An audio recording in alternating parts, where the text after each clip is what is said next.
طيب. Assalamualaikum warahmatullahi wabarakatuh. Alhamdulillahi rabbil alamin. Wassalatu wassalamu ala sayyidil mursalin wa ala alihi wa ashabihi wa man tabi'ahum bi ihsanin ila yaumiddin. Allahumma salli ala sayyidina Muhammad wa ala alihi wa sahbihi wa man tabi'ahum bi ihsanin ila yaumiddin. Nawayna at-ta'alluma wat-ta'lim wan naf'a wal intifa' wal ifadah wal istifadah wal hath 'ala at-tamassuki bi kitabillahi wa bi sunnati rasulillahi sallallahu alaihi wasallam wad du'a ila al-huda wad dalalata 'ala al-khairi wabtigha'a mardadihi wa qurbihi wa thawabihi. Oke, alhamdulillah pada hari ini, hari Senin 2026, kita bertemu kembali yang telah beberapa hari-hari terakhir ini vakum ya untuk kajian kita. Oke, hari ini kita ditakdirkan oleh Allah Subhanahu wa taala untuk bertemu untuk membahas sebuah kitab yang dikhususkan untuk para wanita atau untuk istri-istri, yaitu kitab yang berjudul Akhlaqun Nisa, yaitu perilaku perempuan. Fi ahadithi Rasulullah sallallahu alaihi wasallam, yang dikarang oleh Ustaz Ahmad Fatani Muhsan. Oke, kemarin kita membahas terkait muqaddimah atau pembukaan, kemudian dilanjutkan terkait pembahasan wanita-wanita yang solehah dan beberapa pembahasan lainnya, yaitu adalah balasan-balasan untuk para wanita yang solehah. Oke, pada pertemuan kali ini kita akan membahas sebuah kisah terkait wanita-wanita yang memiliki akhlak yang buruk. Oke, bagaimana terkait wanita-wanita yang memiliki akhlak yang buruk? Kita akan mulai. Bismillahirrahmanirrahim. Qala al-musannif rahimahullah wa nafa'na bihi wa bi'ulumihi fid dharain. Amin. Bismillahirrahmanirrahim. Babu hikayatil qabihati minan nisa. Sebuah bab tentang kisah-kisah wanita yang buruk atau memiliki akhlak yang buruk gitulah. Ini kisah ini tidak ada penjelasannya di dalam kitab, tapi setelah saya teliti hadis-hadis yang ada dalam bab terkait wanita, akhlak buruk wanita ini, yaitu ketika Rasulullah Shallallahu Alaihi Wasallam Isra dan Mi'raj. Kemudian Rasulullah Shallallahu Alaihi Wasallam ia mengetahui para wanita-wanita yang disiksa oleh Allah Subhanahu wa taala. Bagaimana kisahnya?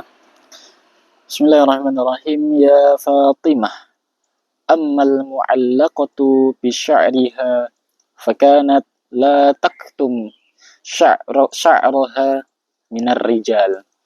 Ya Fatimah, wahai Fatimah, adapun seseorang perempuan yang digantung rambutnya, ia adalah seseorang yang tidak menutup rambutnya dari laki-laki lain, atau dengan kata lain yaitu mengumbar aurat. Hakada. Untuk itu, bagi para wanita baik yang sudah nikah atau belum nikah yang telah balik, dhabitnya atau standarnya yaitu balik. Sebelum balik, tanggungan itu ada pada orang tua, tapi setelah balik dosa akan ditanggung sendiri bagi setiap umat muslim. baik laki-laki maupun perempuan. Untuk itu, setelah balik harus sudah melaksanakan kewajiban-kewajiban yang dianjurkan atau yang disyariatkan oleh agama Islam. Salah satunya terkait aurat. Mungkin bagi para wanita-wanita atau masyarakat desa hal ini biasa, tapi itulah sebuah syariat. Syariat itu ada untuk memperbaiki budaya-budaya yang ada di dunia ini menjadi budaya-budaya atau praktik yang lebih baik. Contohnya terkait aurat.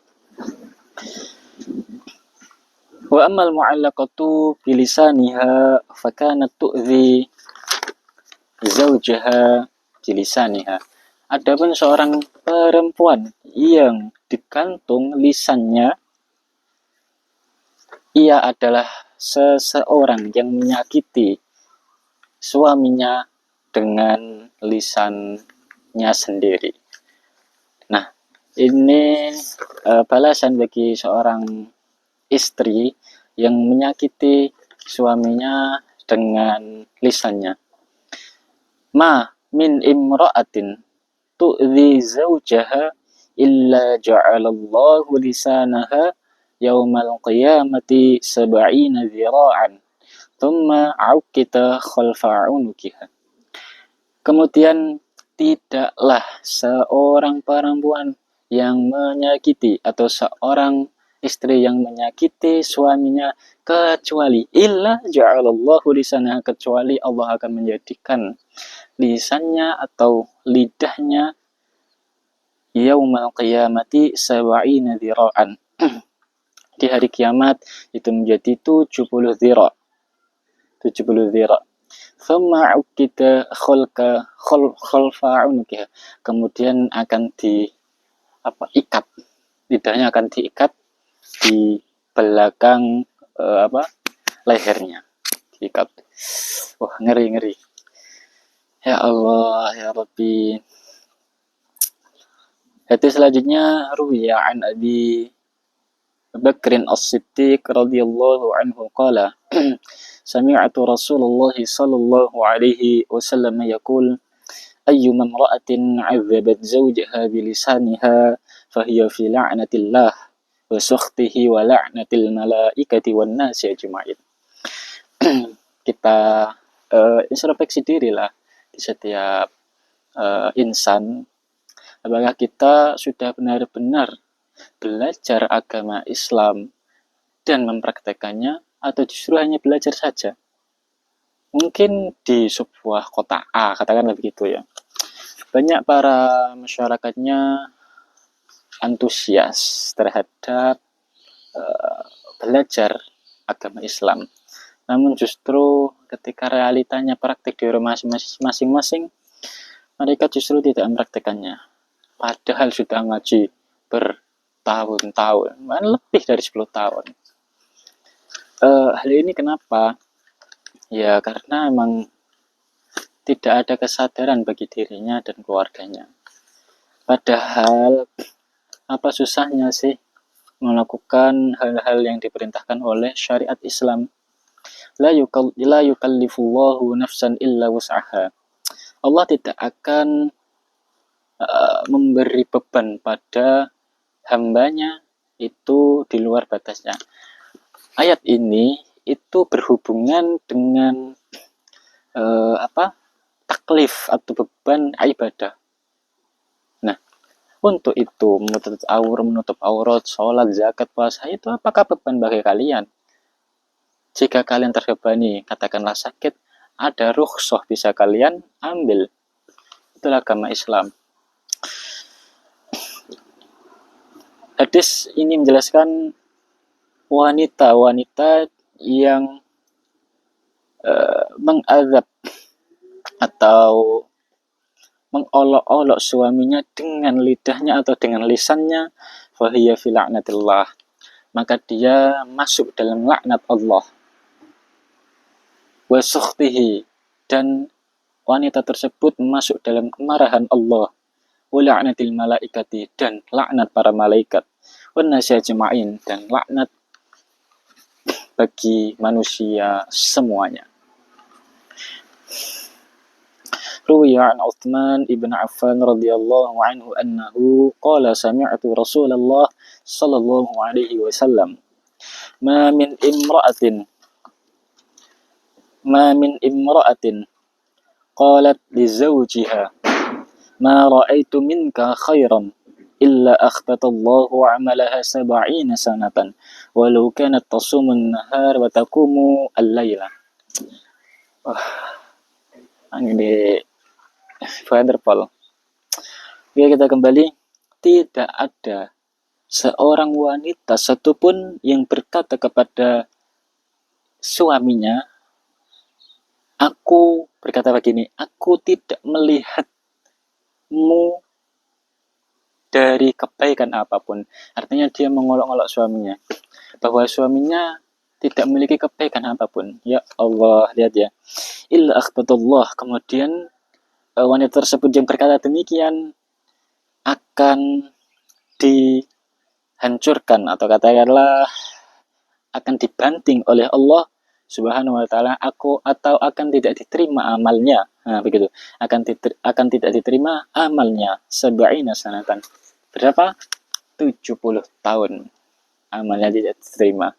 Bayangkan kalian. Walau kana tasumun nahar, walaupun dia itu puasa di siang hari, enggak ada gunanya gitu. Dan dia sholat di malam hari. Gitu. Nanti selanjutnya, thumma qala Rasulullah sallallahu alaihi wasallam, wa ammal mu'allaqatu bi thadyiha fa kanat turdi'u atfal al-khalqi min ghairi amri zawjiha. Bahwasanya ini kelanjutan hadis yang terkait Isra Mi'raj, bahwasanya adapun seseorang yang digantung, mohon maaf, payudaranya itu adalah seseorang yang menyusui bayi-bayi orang lain tanpa perintah suaminya.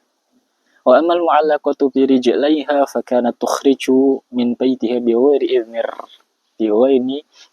idni zawji.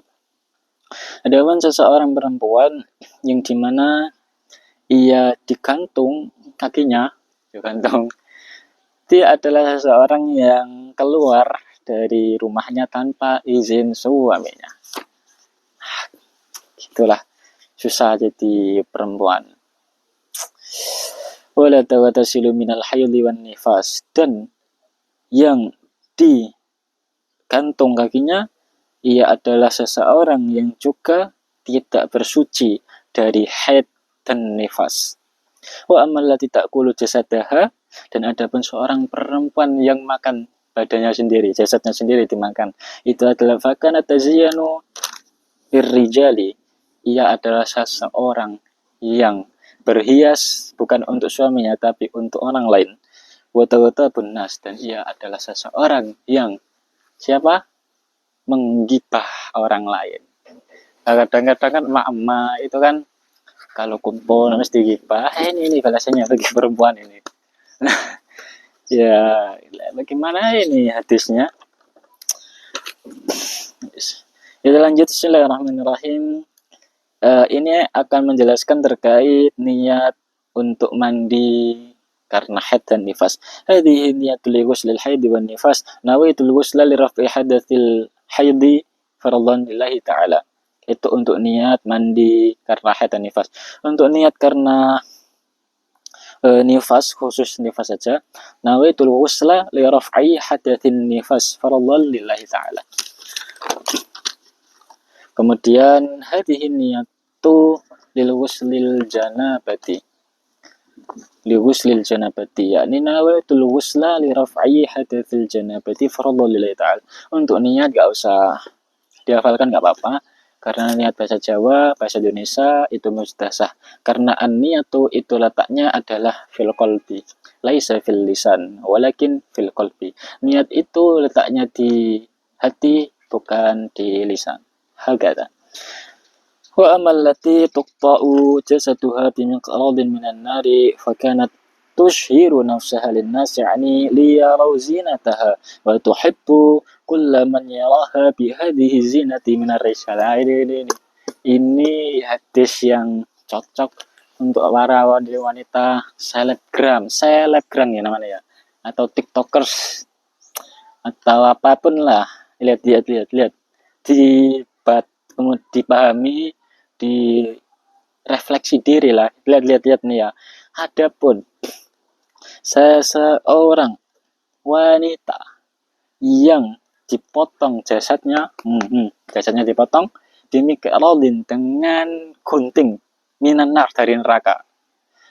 Gunting di dunia aja menyakitkan ya nek kena badan, apalagi gunting yang ada di neraka.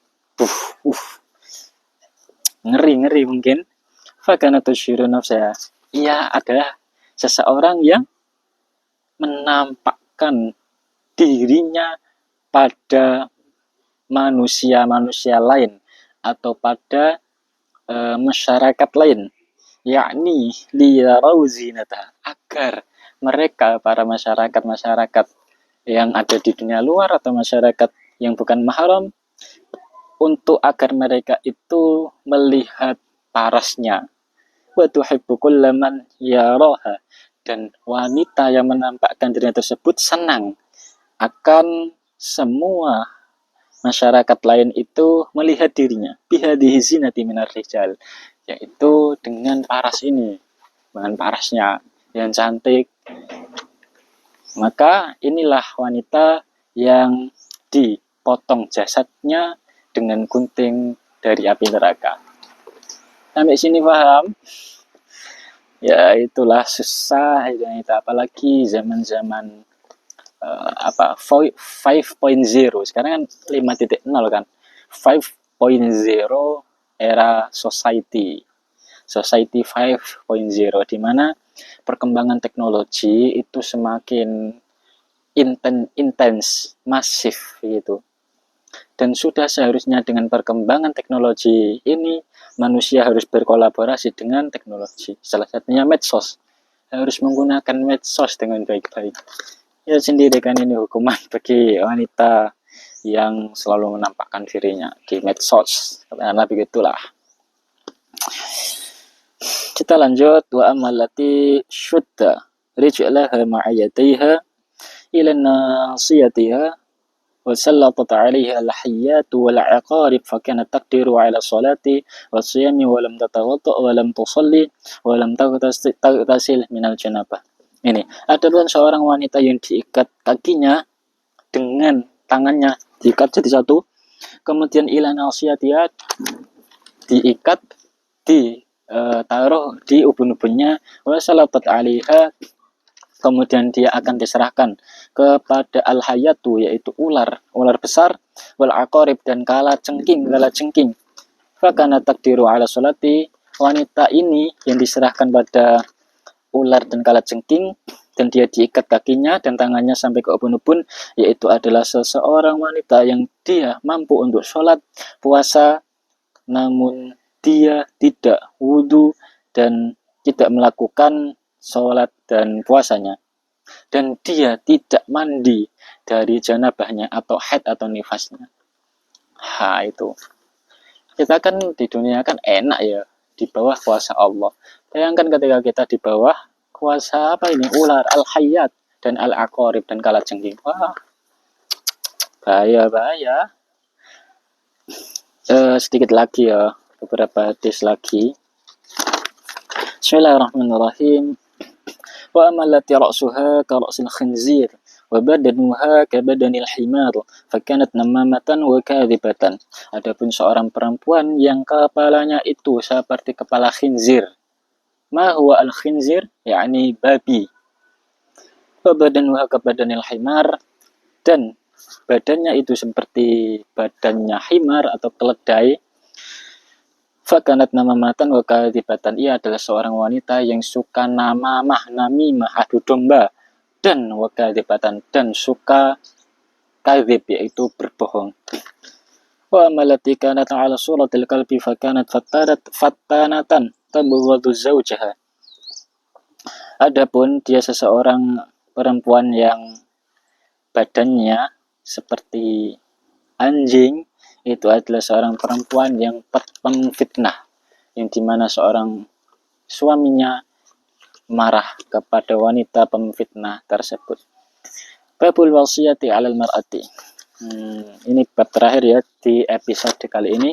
Bismillahirrahmanirrahim. Ruya an Abdurrahman ibn Auf radhiyallahu anhu annahu qala sami'tu Rasulullah sallallahu alaihi wasallam yaqul ayyuma imra'atin adkhalat 'ala zawjiha